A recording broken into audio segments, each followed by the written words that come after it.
what happens when an empath is healed or a codependent has recovered? How do they deal with toxic and narcissistic people once they have recovered or healed?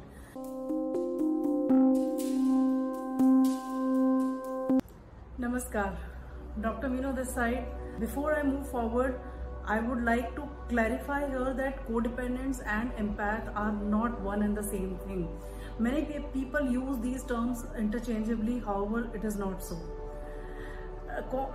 Codependency is a learned behavior which occurs due to the faulty childhood programming by the parents who are themselves wounded, have not healed themselves, and do not know the real essence of being available parents, emotionally available parents, being able to protect the kids at the time when they need them the most.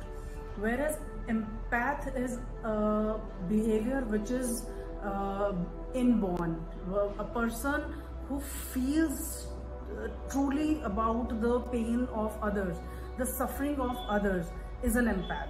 Now, yes, because both are oversensitive people, so there are chances that an empath can turn out to be a codependent, or a codependent might turn out to be an empath. But in any case, all the traits of codependency cannot be found in empaths. It is not necessary that the traits will be found in both of them. I'll try to cover it in some other episode, but here for the basic understanding, empaths and codependents are not the same. They cannot be used interchangeably. And here when I refer to empath or codependents, please keep it in mind that I'm trying to refer to oversensitive people. Before I jump forward, before I move forward, may I request you to please click on the subscribe button. It helps a lot in growing the channel. Also, like and share your comments. Whatever you feel about every topic that I share, I would love to engage more with you. So let's move on. Now let's say you've done a lot of hard work on yourself, you've gone within, you have healed your childhood traumas, your core wounds, you've really worked hard on yourself as an empath or as a codependent. Now once you come out, it's like a rebirth for the codependents or empaths. Believe me, it's truly a rebirth, because as I keep saying in my self-love series, in my self-discovery series, to identify that you are a codependent or an empath is the first milestone. And once you identify and accept that you have certain traits which are basically self-destructive, which are making you fall into similar patterns, gravitate towards similar toxic people, that is the first milestone through which you can start working on yourself. And working on yourself is again a very challenging task, because you have to sort of go into hermit mode, you have to disengage from a lot of people, you have to work on yourself, bring a lot of memories to the surface level. Healing is very messy. Healing is not a peaceful meditation. It is a very messy thing that you have to do, and it may take months, it may take years also at times. And once the layers started peeling off from the past, from your childhood, that's when you start identifying the patterns, Otherwise, you blame the outside situations as an adult. Whatever is happening in your life, you tend to blame people, you tend to blame situations, you tend to blame jobs. You don't know that there is something which is coming from the past, and there is something which is making you gravitate towards certain kind of people, giving vulnerability to your own self. You open to exploitation. It's the way it is. That is why I always recommend that do not live an unconscious life. This is what happens with codependents. Many codependents live an unconscious life, unaware, in an adaptive mode, in a kind of robotic mode. It's like it's a routine life. Some behaviors they don't even understand on a daily basis, on a routine basis, as to from where these behaviors are coming from, and they don't even realize that these behaviors are self-destructive. I tell you something, codependence is something which is celebrated all over the world in different cultures and different nations. Why? Because as a codependent, you lose yourself in situations, you lose yourself in people, places, you gravitate towards people who are jumping towards you to exploit you, because you feel that you don't feel anything attractive towards those people who have their life sorted out. You like to gravitate towards people who are facing some kind of problems, because you want to be a savior, you want to be a problem solver, you want to rescue people, you want to do something for them. You don't even know as to why this happens. It is all emanating from your childhood, but then you really don't understand, and you don't even want to understand because it gives you so much of satisfaction. Every time you gravitate towards a person who's facing some problem, it gives you a certain kind of high in trying to rescue that person and trying to solve his or her problems. Being good to others is not bad. You know what is bad is always keeping yourself aside and looking after others. That means that you push yourself to look after others. Now that is what I said. All over the world, especially for women, codependency is celebrated all across the world, because who wouldn't want people who sideline themselves, who do not value themselves, and always from morning itself are into their head. Yes, codependents, they have a lot of conversations right from the moment they wake up to the time they go off to sleep. They have a lot of conversations playing in their mind. You know, what next? What do I do for this person? What do I do for this group? How do I keep him happy? How do I keep her happy? So there are constant conversations playing in the minds of codependents, because this is what they have learned. This is what they have programmed towards. They don't know that all this is coming from childhood programming. They think either everybody is like this, or probably people, you know, some of the people do not understand my hard work or passion or dedication that I am putting in. And then what happens is, once you are losing yourself out in such situation, which is celebrated all across the world, there is a stage where things become compulsive. Because if somebody is see, first of all, codependents will always like to choose people who their brain finds familiarity with people who have some kind of problems and who are usually lazy and do not want to put in 100% or let's say 50% of the effort. They do not want to come in, walk till the middle and put in some effort in the relationship. So they usually gravitate towards such people, and once these people, they start exploiting them, and things become very compulsive. You know, either it is a home sphere where all the work has to be done by one spouse and the other spouse is completely enjoying the services without putting in any effort, or it is office sphere where the co-workers or the bosses are simply enjoying that this person is giving more than 100%, he or she is very passionate. These are the terms which are used by exploitative people to define codependent traits. You know, once these things, they become the people, you know, it's a black hole. Once you start doing things for others, who wouldn't want the charm of enjoying their routine life without picking a glass of water? Who wouldn't want that? Everybody would want you know, comfort in home or in office. So when codependents, they start overcommitting, a stage comes where obviously the saturation point has to come, where they start getting irritable, and that's where they start getting reactive. That is one more trait of codependents. First, they gravitate towards such people, overdo, try to change people, try to make a difference in their life, and once these things, these routine activities, they become a compulsive behavior. That's where they start, you know, getting into that burnout situation and getting tired and irritable, and that's where the reaction from there starts coming in. And what happens is, these exploitative people, they remain calm, they remain in a happy situation, making the codependents look bad. And therefore working towards understanding these patterns is so essential, because you wouldn't want to go through the life. We all want a fulfilling life. You wouldn't want to go through life which is full of stress, chronic stress, and then by the time you touch 50s you already have due to chronic stress you already have asthma or eczema or heart problems. Nobody would want that.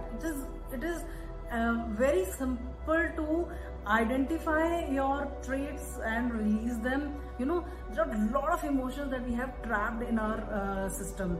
I shall be covering some of the topics of 7 chakras unblocking, which is a new age therapy. You would know as to as a child, so many times we just went into freeze mode, fawn mode, flight mode, fight mode, because we just didn't know how to manage our emotions. We were emotionally dysregulated, and if that continues now as an adult, it is not good for us. It is not good for our health. It is not good for the generations, the next generation. So let's say we have worked on that and we have come to a stage where we have started behaving like adults, because codependents and narcissists both are kids who are trapped in a adult body.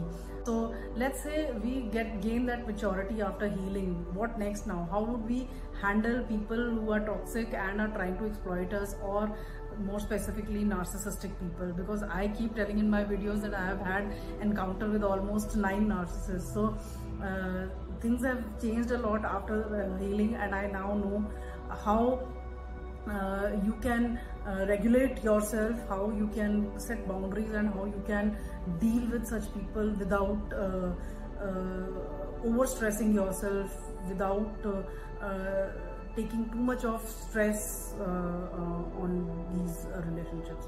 So let's jump into as to what are the ways we in codependents or empaths we deal with such kind of people. So first thing first, as a healed empath, or as a codependent who's recovered from these traits, first and foremost that happens is a codependent will always identify red flags early on in the relationships. As a codependent, we very quickly jump into relationship, just as a narcissist jumps into relationships. He rushes into things and wants everything quickly. The same manner, codependents, out of the need of having people around, out of the need of always looking outwards towards seeking happiness and fulfillment in their life, they also ignore the red flags, and anybody they look at people at face value. So somebody being very nice to them, kind to them in the initial stages, they just ignore the red flags, despite knowing that there is something which is disturbing about the person, his characteristics, his I tell you, how much ever someone wears a mask, it slips in the initial stages itself. If you understand the patterns and traits of narcissism, you will know in the initial few, I would say, meetings itself, that this person has high narcissistic traits, and you would know how to disengage and keep yourself away from such person. So this happens with the healed or recovered codependent. They start identifying red flags very early on in the relationship, and because they identify these red flags, they set boundaries early. First of all, before setting boundaries, they try to disengage if there is no requirement to have daily conversations or routine conversations with this person. So they do not enmesh themselves with such people. They do not plug themselves with such people. They do not get into close encounters with such people. They try to remain separate from these people. That's a very wonderful thing that happens as a recovered codependent. Now let's say, because the statistics shows that nowadays there is one narcissist out of every 6 people that you have in the population, which means that there is a equal danger of finding narcissistic people everywhere, whether it is your office, home, relatives, friends, wherever it is. Now you cannot disengage from everyone. You know, you have some past relationships, from some old relationships, current relationships, and in office sphere, if you have a boss, God forbid, if you have a boss who's a narcissist, there might be a co-worker in the team with whom you need to work on a project. There might be subordinates who are like that. There might be seniors who are like that. So you might encounter such people on a daily basis. Then what? You may not have the choice to completely disengage from such people. You may identify the red flag, but disengaging may not be possible. In that case, healed codependents, what they do is they keep the conversations to the minimum, and these conversations do not involve emotionally engaging and attaching with these people. That's a very wonderful thing that happens, because these codependents are people who are not emotionally regulated. Once they heal, they become emotionally regulated. They can regulate their emotions and understand that this is how far I can go in this relationship, and that excitement of having a new relationship, making new friends, or this thing, getting into new partnerships, that reduces, and they find happiness from inside, from within. And finding new people doesn't excite them to that extent. It is always, they give time, they go slow in relationships, and they analyze that I must give sufficient time before I make friends, before I become vulnerable with anybody. Vulnerability is not bad, vulnerability is good, but then you must identify who the other party is with whom you are trying to be vulnerable. So they take time in trusting. Otherwise, what happens with codependents? Either they're totally blocked off, they do not allow anybody in their life, or once they allow somebody, they completely lose themselves in those relationships. Both the actions are self-destructive and not good in the long run. So now when they heal, they take a middle path. They become conscious, self-aware, conscious about their behavior, their own behavioral patterns. They know what are the triggers, what triggers them, what are the excitement factors, what excites them about people. Why do they feel that people with certain designations, people with certain power, with certain position must be good? I always thought somebody who's at a good position will not exploit, if he or she is coming as a friend. But no, you never know who's wearing that sheep mask and inside is a wolf. So as a codependent, they learn to discern, they learn to identify red flags, they learn to discern between good traits and bad traits, which makes them not engage emotionally with anybody too soon. It also makes them not trust people too easily, but not even keep themselves blocked completely. They engage with people, they talk to them, but they know where to draw the boundary. So once somebody is trying to step over the boundary and cross the boundary, they know where to stop the person without hurting them in a polite manner, And therefore, even narcissists, they stop finding them any interesting. So they also engage them with them at a surface level, and after 1 or 2 meetings, they find them very boring and prefer staying away from them, because narcissists, in any case, they need supply. They cannot operate without supply, and the supply has to be in the form of admiration, adulation, too much of talking, too much of I would say at a later stage, once they devalue, too much of defensiveness. They want people to defend them, they want people to fight, they want people to cry. All that gives them a high. So codependents, once they start regulating their emotions, that's where the power comes. Their emotions become their power. Their actual emotions, which were initially making them weak, they become their power. So they don't unnecessarily engage. And one more thing, they don't feel the need to solve anybody else's problem. They don't feel that they can rescue anybody. I know it very well now. Everybody is fighting their own battle, friends, co-workers, relatives, and people used to flood me with phone calls about how do I handle this situation, what do I do. So much of energy I used to drain in that. Today I understand I can only empower them. I can only sort of ask them to think about their issue, think about your issue, how best you can handle it. There are different options and alternatives that you can pick, but the decision has to be taken by you, and even the alternatives have to be identified you. I would involve myself in people's problems and then go on and on, giving them advice, giving them suggestions, which was again not only draining, it used to connect me with people so closely that I used to start expecting from them. As a recovered codependent, all these traits, they're reduced. Now you don't feel that you can rescue anybody, you cannot be a savior to anybody. Everybody is fighting their own battle on this planet. The healing has to be done, because we all have had troubled childhood to some extent. Spectrum may vary. Some people may have less troubled childhood, some people may have more troubled childhood, but they have to work on their own. You cannot work for them, you cannot work for anybody, you can't even work for your kids.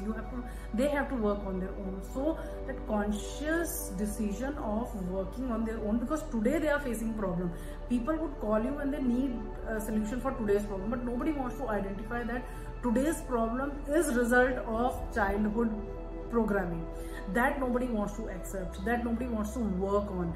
I usually do not take one-on-one sessions, but there are few clients who come to me seeking some kind of therapy. There was one lady, she came to me with around 36 years of marriage, and full of anxiety. She had asthma, she had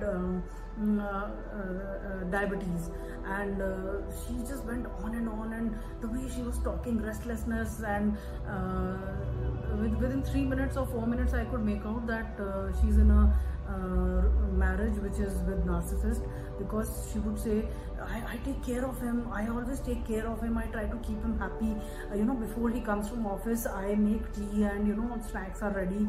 Despite that, he sometimes 5 days he will enjoy his tea and snacks, and 6th day he'll shout for something, he'll say this tea is not good, these snacks are not good. So after this he'll be silent for 7-8 days, and then again the same cycle, rinse, repeat, same cycle. So there are people who do not, and I had to convince her to start working on her childhood programming, and she did not want to accept that. She kept on saying that please solve my today's problem, please help me solve my today's problem. So you can only empower people, you can just guide them that the problem comes from here, and if you do not want to work on this, I cannot work for you, I can work only for myself. So there is one beautiful space that you create between others and yourself. Otherwise, when you get enmeshed in relationships, there is no space. There is no space. You don't leave any space between you and the usually abuser. So you get so closely enmeshed with them, you closely get plugged into them. As a healed empath, you understand that consciously I have to protect myself, I have to protect my energies, and I'm not here to take care of everyone. Everyone has to do their own work. They have to, even if it is a routine job, even if it is in office, you learn to politely be assertive, without being rude. You can assertively set boundaries, establish healthy boundaries, and make your point very clear with people. I can categorically see all these changes in me.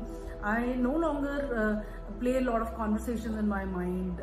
I live in present. Yes, there's one more thing which happens with codependents is mostly codependents are either thinking of the past, what did I do, I should have said that, I could have said that, or they're thinking what in future, what am I planning for tomorrow. It's not that planning is bad, but they always forget to live in the present. They forget to enjoy the present.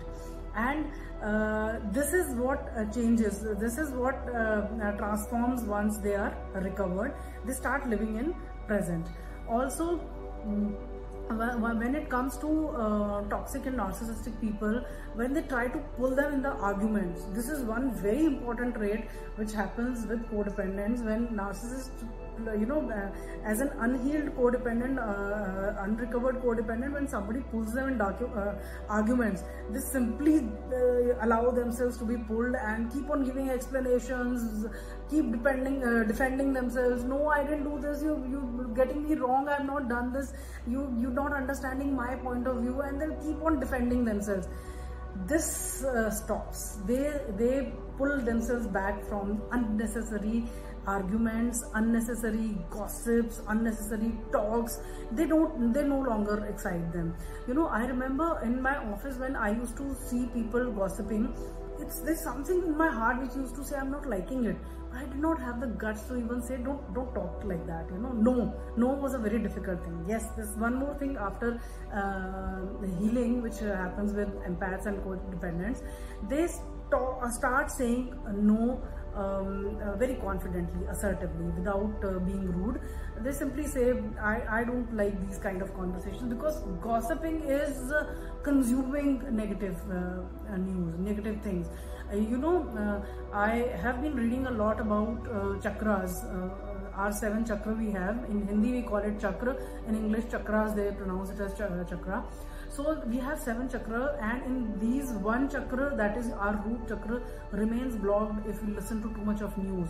News is all full of negativities. It's all full of bomb blasts, some murders, this and that. It's okay to listen to news maybe once or twice, morning or evening, but there are people who keep glued to these news items. They don't know what they are consuming is all negative, poisonous, and it's all bringing their vibration down. I have another video recorded on this sometime later.